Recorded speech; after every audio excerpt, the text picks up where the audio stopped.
Bien, chicos, vamos, la clase pasada hablamos sobre ácidos nucleicos. ¿Listo? ¿Preparados para los orales? Sí, profesor. El día de hoy es el último tema del mes de abril, ¿no? Con hasta el tema de hoy le voy a tomar el examen mensual la próxima semana, chicos. ¿Ok?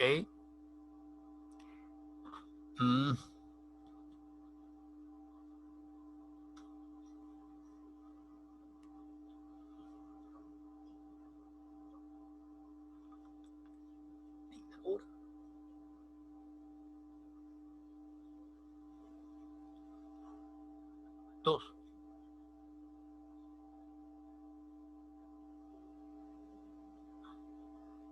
Cuatro. Bien, chicos, ¿me escuchan, no? Sí, sí. Sí, profe. Ya, escúchenme, ya saben cómo van a ser los exámenes. Por ejemplo, la próxima semana, como ustedes son del quinto B, tenemos 8 de la mañana. Yo le voy a poner el examen. 8 de la mañana ya van a entrar ustedes y van a tener 6 horas, solamente 6 horas para subir los exámenes, ¿ya? Ya tienen que haberlo terminado en 6 horas, chicos, ¿ya? Ya no va a ser como otra vez que le dejamos 24 horas, no. 6 horas. Así que, y con el curso que ustedes tengan, si es a las 10 de la mañana, el curso que tienen ustedes, digamos, de inglés o de matemáticas, igualito le van a de 10, 6 horas, 11, 12, 1, 2, 3, a las 4 de la tarde ya tienen que haberlo subido. ¿Saben eso, no? ¿No, chicos? ¿Sí? Sí. Ya. Perfecto, entonces, ¿ya? ¿Saben eso? Ya saben. 6 horas nada más. Claro, si no lo suben dentro de esa hora, ya saben que no se les va a permitir, ya la máquina no permite que lo... Ya se pasa 6 horas y la máquina no permite que ustedes lo vuelvan a lo pongan, ya no se puede. Vamos a tomar algunos orales, ¿sí? Empiezo entonces, ¿ya? Bien. Vamos a empezar con la primera pregunta, que es volumen voluntarios, ¿ya? Quiero voluntarios, sobre todo aquellos que todavía no tienen orales. Hay muchos que todavía no tienen evaluaciones orales. Empezamos con la primera pregunta. A ver, la clase pasada hablamos sobre ácidos nucleicos, ¿ok? Bien. Dijimos que son macromoléculas formadas por uniones de carbono, hidrógeno, oxígeno, nitrógeno y fósforo, ¿ok? Bien. Entonces, los ácidos nucleicos están constituidos por unidades llamadas... ¿Qué nombre toman esas unidades que conforman los ácidos nucleicos? Nucleótidos. Nucleótidos. ¿Apellido? González. González. Perfecto. González. Muy bien. Llamados nucleótidos. Estos nucleótidos están unidos mediante enlaces. ¿Qué tipo de enlaces? Fosfodiéster. Fosfodiéster. Flores, profe. Flores. Profe. A ver, la que habló primerito, ¿quién fue? Merino. Flores. Ya, Yo hablé bueno, primero. y a las dos la voy a considerar, a Flores y a Merino, ¿ok? Bien. Pregunta.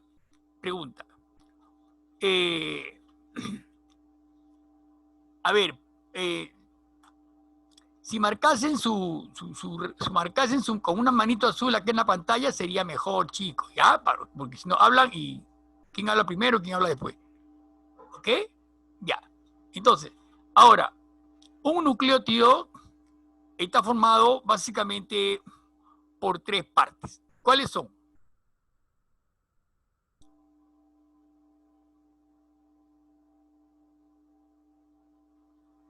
A ver.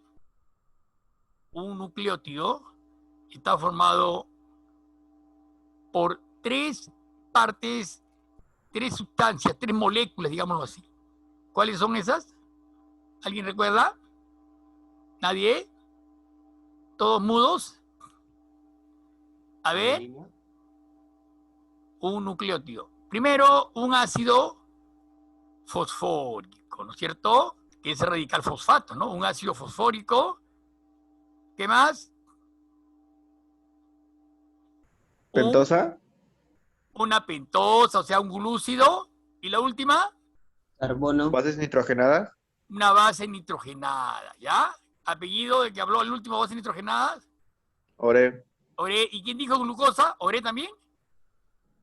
Pentosa y bases nitrogenadas. Ya, perfecto. Ore. Muy bien, Ore. Ya, no olvidemos eso, ¿ah? Puede ser una pregunta para el examen de la próxima semana. Una base nitrogenada, ¿no? Un azúcar que puede ser ribosa en el caso del ácido ribonucleico o desoxirribosa en el caso del ácido desoxirribonucleico y el ácido fosfórico, ¿no es cierto? Bien, chicos. Pregunta. Vamos a bases nitrogenadas, ¿ya?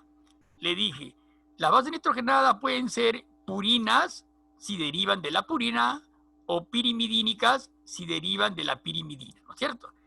¿Quién me puede mencionar cuáles son las purinas y cuáles son las pirimidinas?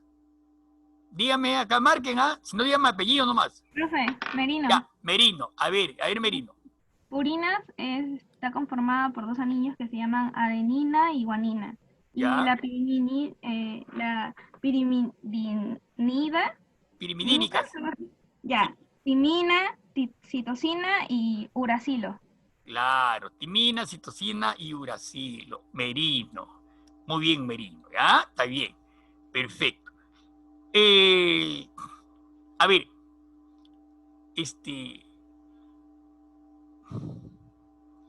Bien. Pasamos entonces al ADN. Ácido desoxirribonucleico. ¿Ok? A ver, un alumno que me mencione las características del ADN. Que me diga, a ver, una o dos diferencias entre ADN y ARN.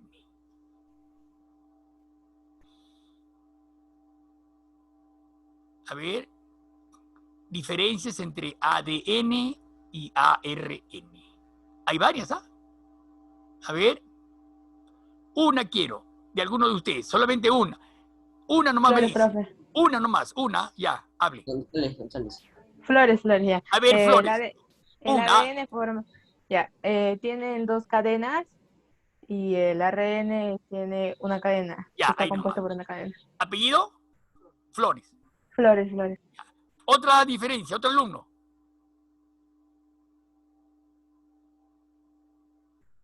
A ver. Otra diferencia. ¿Quién participa? Otra diferencia entre ADN y ARN. Su compañero ha dicho, uno presenta una doble cadena en espiral, que es el ADN, y el ARN una sola cadena, ¿no es cierto? ¿Qué más? ¿Nadie más? ¿Qué dicen? A ver, Sergio González, Quipellanos, Mariana Tambraico, Lizarbe, Gutiérrez, Angulo, Jesús Gil, Vargas, Gabriel, Flores. ¿Qué dicen? A ver, en cuanto al azúcar,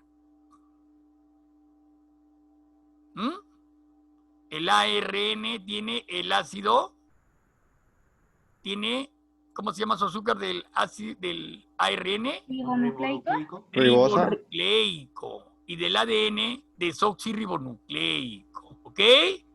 No olvidemos esa diferencia también que hay en cuanto a esa pentosa, ¿no? Las dos son pentosas, 5 carbonos, ADN, el ácido desoxirribonucleico, la desoxirribosa y el ARN, la ribosa. ¿Qué más? Hay otra más, ¿quién recuerda? En cuanto a la base nitrogenada, ¿recuerdan? ¿Cuál de la O presenta uracilo? ¿El ADN o el ARN? El ADN. Uracilo, el ARN, no te olvides, ¿ya? El ARN presenta, pues, alumnos, el famoso uracilo, ¿ok? Como base nitrogenada. A ver, por ejemplo, el ADN, la base nitrogenada son adenina, timina, citosina y guanina, ¿no es cierto? Adenina, timina, citosina y guanina.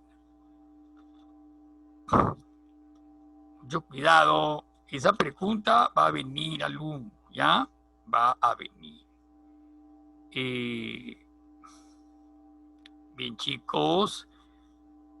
A ver, ahora.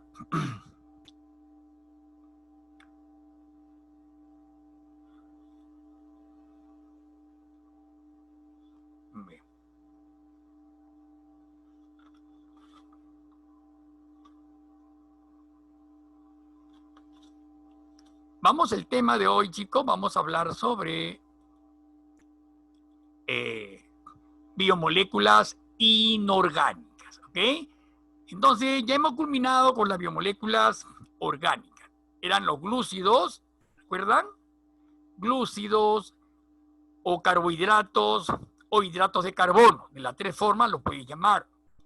Los glúcidos, hemos hecho las proteínas, hemos hecho los lípidos, y el día de hoy culminamos con los ácidos, ya hemos hecho también los ácidos nucleicos, ¿ok? Las 4 biomoléculas orgánicas. Hoy hacemos los compuestos inorgánicos, ¿ya?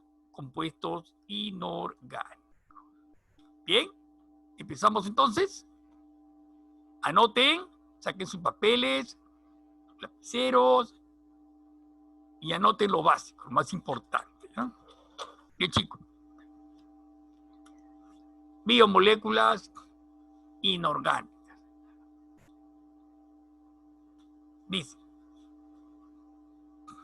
como siempre, cuando hablamos de materia, la iniciamos por el inicio atómico, ¿no es cierto? Todo se inicia en base a los átomos, porque los átomos son los que forman las moléculas, las macro, ¿no? Etcétera. No, son los átomos. Los átomos siempre van a interactuar y van a formar moléculas. De ahí se inicia todo, ¿no? Existen biomoléculas orgánicas e inorgánicas, como ya ustedes saben, ¿no es cierto? Las orgánicas, que ya las hemos estudiado, poseen enlaces de carbono y estos son enlaces covalentes, ¿no es cierto? Esta unión, esta rayita que ustedes ven, me está indicando que estos dos átomos de carbono se están uniendo, ¿no? Ya, entonces, todas las biomoléculas se unen de esa forma, mediante enlaces covalentes, ¿ya?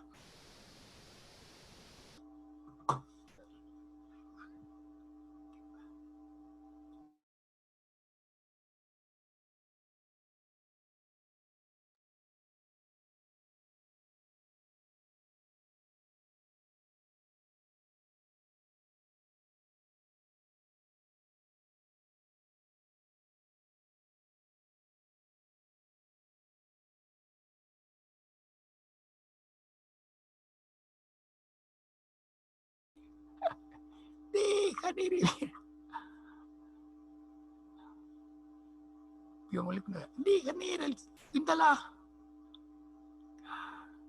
Ole, pues sí. Bien, chicos. Bien.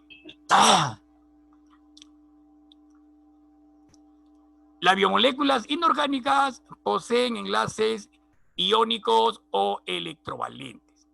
Y son el agua, ácidos, bases, sales minerales. ¿Ok? Bien. ¿Se ve bien? Bien. Vean acá los enlaces de estas biomoléculas inorgánicas. Se ve bien esta parte, ¿ya? Miren cómo se unen el agua.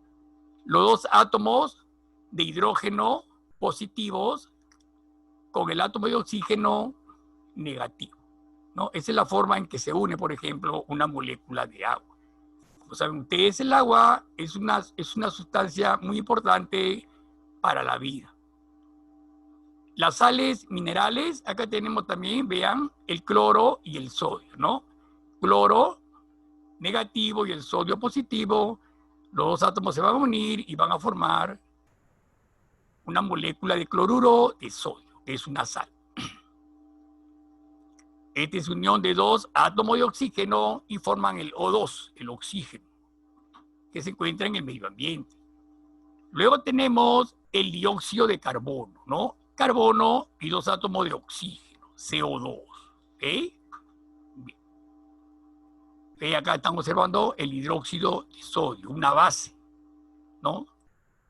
Llamada hidróxido de sodio. En química ustedes ya llevaron esta parte, chicos. Ustedes saben muy bien, ustedes ya están en quinto y secundaria, saben cómo formar compuestos inorgánicos, ¿ok? Vean acá el HCl, ácido clorhídrico, ¿cierto? Unión del cloro negativo y el hidrógeno positivo y se forman un ácido. En este caso, el HCl, ácido clorhídrico. Hidróxido de sodio también, ¿ya? Bien. No olvidemos entonces las biomoléculas inorgánicas, ¿no? Sus características, ¿no? Poseen enlaces iónicos o electrovalentes. Y son el agua, ácido, bases y sales minerales, ¿no? Todas estas moléculas son las que van a conformar, pues, las biomoléculas inorgánicas.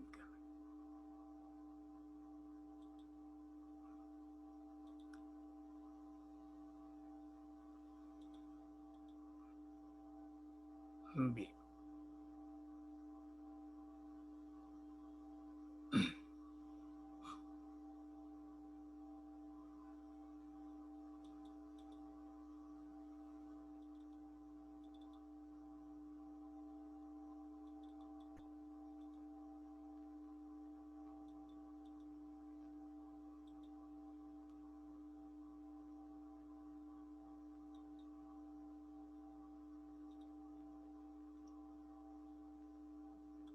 Bien, chicos, ¿ya? Mucho cuidado. Entonces, un momentito.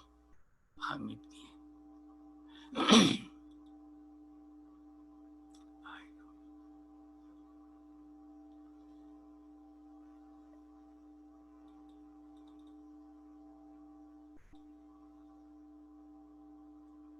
El agua.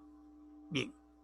El agua está presente en cantidades elevadas en los seres vivos, aproximadamente del peso total, ¿no? Un 60% es agua.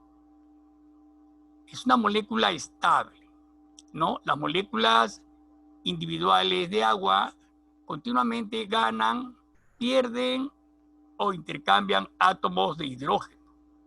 Es por eso que en toda masa de agua encontramos hidrógenos y radicales oxidrilos en cantidades iguales.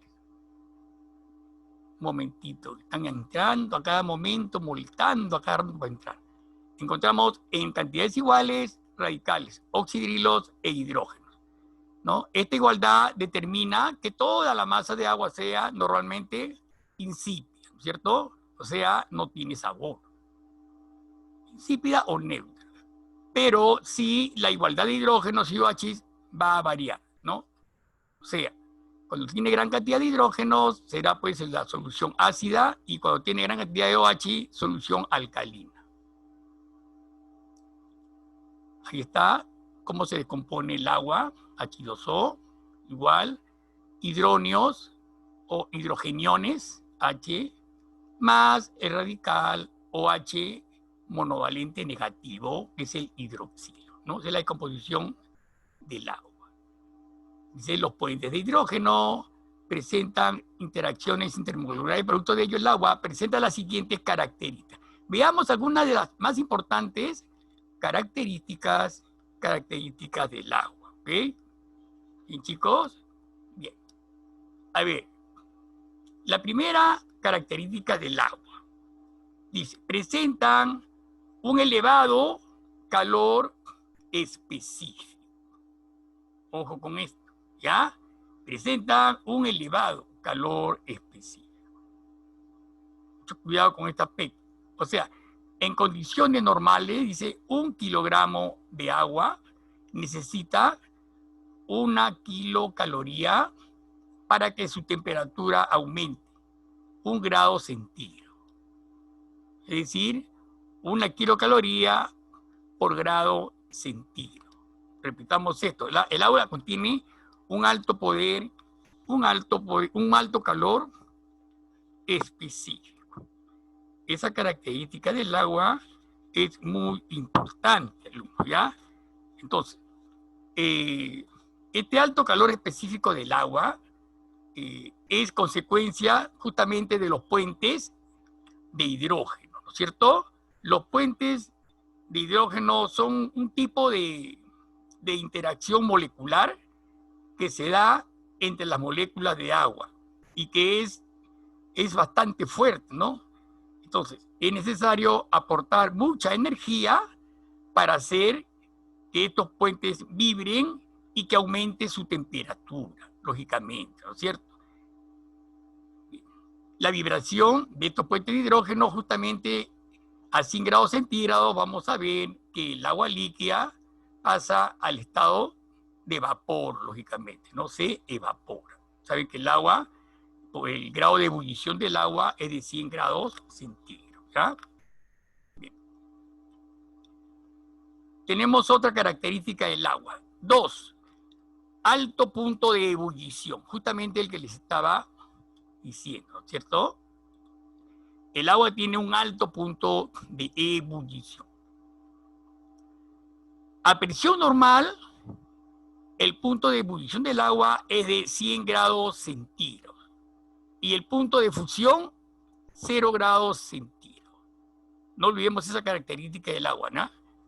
Conocida por ustedes, ¿no? Ustedes ven, por ejemplo, cuando ponen el agua en la tetera, cuando comienza a hervir, es porque el agua pues ya está pasando al estado de vapor, de líquido a gas. Se llama punto de ebullición y es de 100 grados centígrados. Siempre va a ser, así sigue hirviendo el agua, va a ser siempre 100 grados centígrados.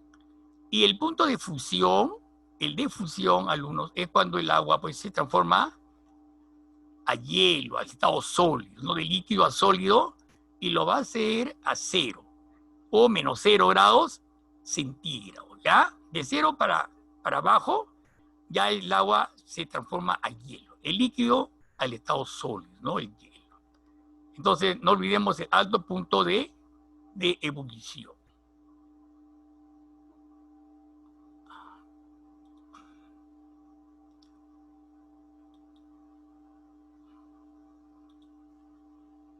3, la bipolaridad. ¿Ok? A ver, dice, el átomo de oxígeno presenta carga eléctrica negativa. Ya eso lo sabemos nosotros. Vean acá, observamos esto. El átomo de oxígeno, ahí está su carga negativa. Mientras dice que cada uno de los átomos de hidrógeno, o sea que el oxígeno comparte sus electrones con, de los 6 electrones externos que presenta el oxígeno, 2 de ellos, mediante enlaces covalentes polares, los va a compartir con los átomos de hidrógeno, que son positivos, ¿ya? Carga positiva ambos y carga negativa el oxígeno. ¿Ve? Ahí dice, ¿no? El átomo de oxígeno presenta carga eléctrica negativa, mientras que cada uno de los átomos de hidrógeno carga eléctrica positiva. Y así vean. Dice, el átomo de oxígeno, veamos bien acá, dice, ya le dije, carga eléctrica negativa, mientras que cada uno de los átomos de hidrógeno presenta carga eléctrica positiva. ¿Ya? Entonces, esto hace que la molécula de agua sea bipolar. No te olvides esa palabra. Bipolar. ¿Ya? O sea, se unen por 2 enlaces covalentes. ¿Ve? El átomo de oxígeno se une por 2 enlaces covalentes polares. 2 enlaces covalentes polares. Como ven, 2 de los 6 electrones que presenta el oxígeno en su capa más externa, 2 electrones, 2 del oxígeno, de los orbitales más externos del átomo de oxígeno, intervienen en los enlaces covalentes, ¿no? Con los 2 átomos de hidrógeno. ¿Ok? Como el átomo de oxígeno, repito, como el átomo de oxígeno es más electronegativo que los hidrógenos, entonces, en el lado de los hidrógenos se sitúa la carga positiva, ¿no? Ahí está la carga positiva de los hidrógenos. Y en la del oxígeno, la negativa. ¿Bien? La unión entre estos 3 átomos, o sea, los 2 hidrógenos y el oxígeno, acá lo vemos, miren, ahí están, el oxígeno y los 2 hidrógenos, la unión de estos 3 átomos que forman la molécula de agua se hace mediante enlaces polarizados que forman entre sí un ángulo, este es el ángulo, forman entre sí un ángulo de 104,5 grados. Observen bien esto, ¿ya? ¿Ven? Ahí están. La carga positiva del hidrógeno y el negativo del oxígeno. Ahí está como comparte sus 2 electrones el oxígeno. Ahí está 1, 2. Estos son los enlaces covalentes polares, no te olvides, ¿ya? ¿Y chicos? Bien. Entonces, pues, el agua es el líquido que más sustancias disuelve también. Es un disolvente universal también, ¿no? Bien. Miren cómo el oxígeno comparte siempre 4 hidrógenos. ¿Ven? Acá sus enlaces covalentes.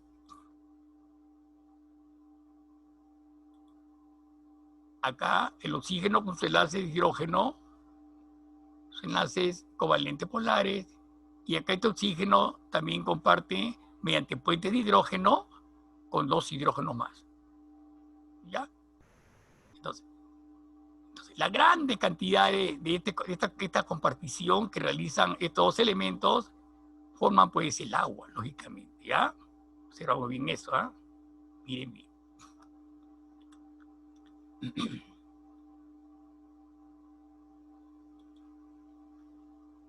Esta es otra propiedad del agua, la alta tensión superficial que presentan sus moléculas, ¿cierto?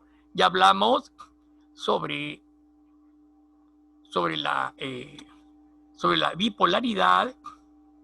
Entonces, sus moléculas forman una especie de película acá en la superficie del agua que se denomina tensión superficial, ¿no?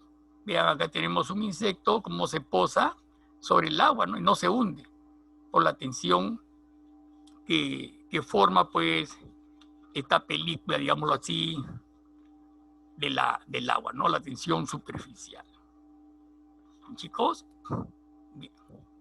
Entonces no olvidemos, pues, las propiedades del agua que hemos hablado, ¿ya? ¿Recuerdan? Entonces, la primera propiedad, tienen un elevado calor específico. 2, un elevado punto de ebullición. A ver, para que sepan a manera de vean, en cuanto al punto de ebullición, chicos, el elemento de mayor punto de ebullición en la tabla periódica es el wolframio, Wol con W, W-O-L, ¿ya? Wolframio. Y el de menor es el helio, helio con H. ¿No? El helio es un gas en la tabla, en el grupo 8A de la tabla periódica, ¿no? Helio, ¿recuerdan? Ahí está el 8A, helio, neón, argón, criptón, xenón y radón, ¿no? El helio es un gas noble. Entonces, el de mayor punto de ebullición, o sea, para pasar al estado gaseoso, es el wolframio, y el de menor punto de ebullición es el helio. No olvidemos que la unidad del punto de ebullición es el grado centígrado. ¿Ya? Bien. Pasamos ahora al... Bien.